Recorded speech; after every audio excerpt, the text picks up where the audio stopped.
The Dodge Viper, like its namesake, should be approached with caution. Get up too close and be prepared as it conjures multiple ways to plot your demise. This one was recently advertised on Collecting Cars and we couldn't resist the opportunity to come down and take a look.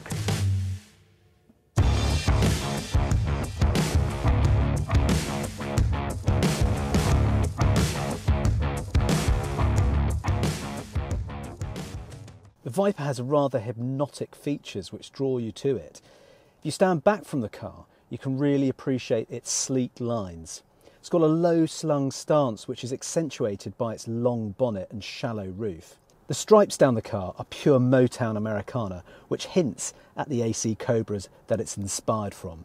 It's not till you get closer that you start noticing the real quirks. Take for instance the fact that it has no door handles. Awesome design for clean lines on a car, but it does pose a bit of a compromise. And there were many compromises which had to be made when Dodge developed this car, but as a result, made some of the most unique features seen on any car.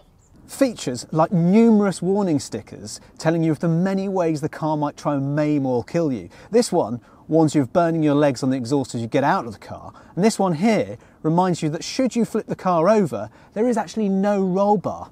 Fun times. So this is exactly what happens when the bean counters pull back the purse strings and the engineers have been watching too much NASCAR. Inside is a wash of plastic. I mean, it's absolutely everywhere, which is great because with all the excitement of the V10, you'd be forgiven if you needed a wipe clean surface. It's very basic, but the important bases are covered. Comfortable seats, manual gearbox, and a 3-spoke sports steering wheel. There's also this massive centre console which separates the driver and the passenger and houses what must be the gargantuan drive shaft which throws all the 400 brake horsepower to the rear tyres. Cabin storage is limited to the glove box, and instead of any more convenient cubbies, Dodge has opted for more speakers in between the seats, presumably the result of some careful market research that customers needed to hear Metallica over the noise of the engine. And it's a legitimate addition to the car because the roof is removable and how it should really be driven. Right, hood's off, shades on, already feels better.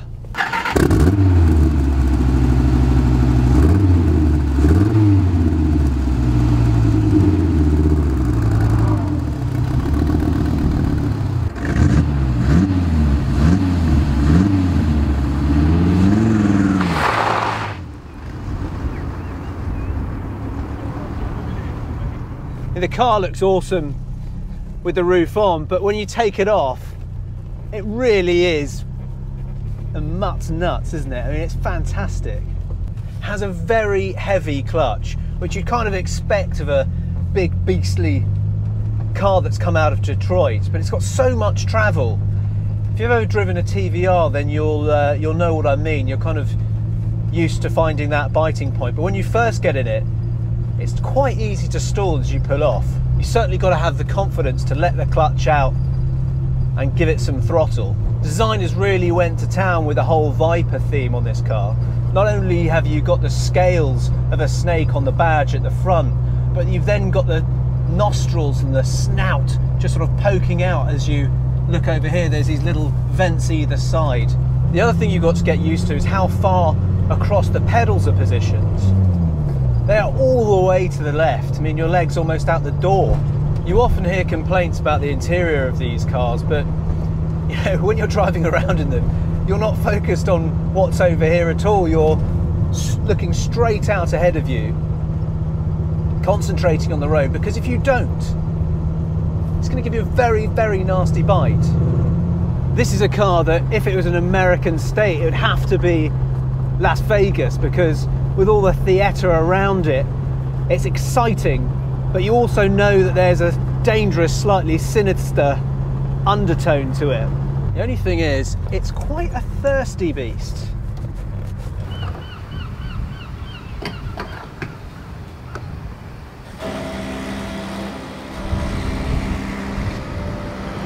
The engine, which by the way Lamborghini helped design, is a whopping 8-litre V10 producing 400 brake horsepower. Doesn't sound like much today, but it's plenty to light up the massive garden roller back wheels. In the city, you might hope to get as much as 12 miles to the gallon, and depending on how heavy your right foot is, 20 miles to the gallon on the motorway.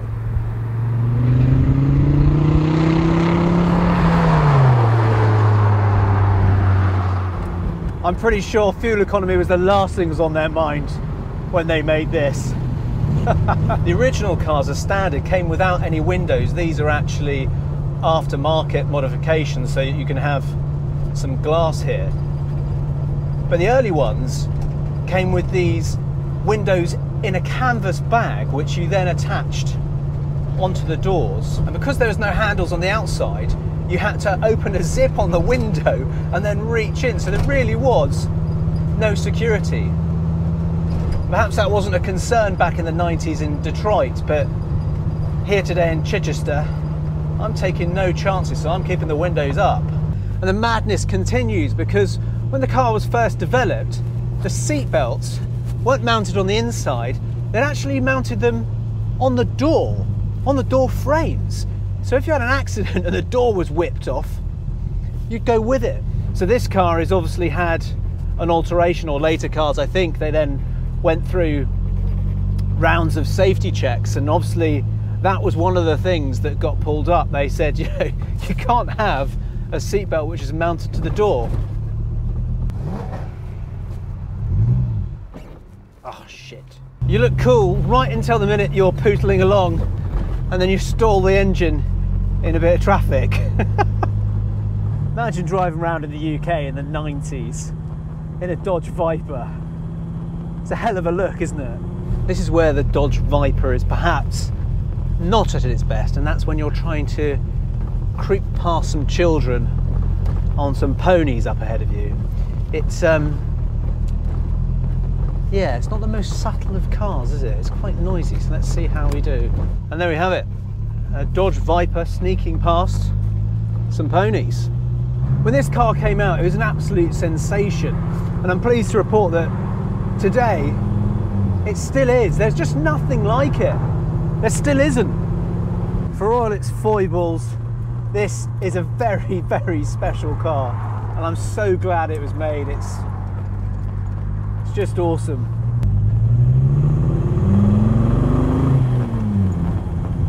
You just can't help but be drawn to this thing. It's just a whole load of madness strapped on around this 8-litre V10. It's bonkers.